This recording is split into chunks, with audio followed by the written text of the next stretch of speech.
54 বছরের সংকট তো এক মাসে সমাধান করা সম্ভব না, কারণ আমার হাতে আর এক মাস আছে। কনসার্ট হচ্ছে না, সকল কিছু হচ্ছে না, বিষয়টা ওরকম না। বিষয়টা না, নিরাপত্তাও না। বিষয়টা হচ্ছে ছোট একটা কনসার্ট হলে যদি আপনি এমন একজন শিল্পীকে নেন যেখানে রুমের জায়গা হচ্ছে 5,000, মানুষ আসতে চায় 15,000, সেখানে গন্ডগোল হলে তো এটাকে অনিরাপত্তা বলে চালিয়ে দেওয়ার উপায় নেই। আর এখন বিপুল সংখ্যক মানুষের সমাগম হয়, সেটাকে আমরা সতর্কভাবে ম্যানেজ করছি। এমন না যে এখানে নাটক প্রদর্শন হচ্ছে না, এই যে ফিল্ম ফেস্টিভ্যাল হচ্ছে, এখানে হয়তো লাখে লাখে লোক হবে না, আমরা ম্যানেজ করতে পারবো।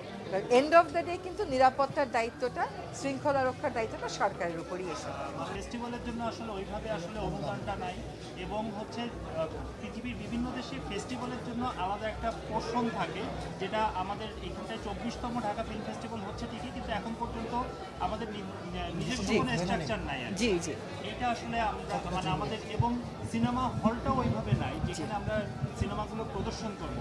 এই জায়গাটায় আপনারা কোনো দায়িত্ব নেবেন কিনা, এবং ভবিষ্যৎ সরকারের কাছে কোনো ধরনের মেসেজ থাকবে? জি, অন্য সময় বলি যে 54 বছরের সংকট তো 1.5 বছরের সব সমাধান করা সম্ভব না।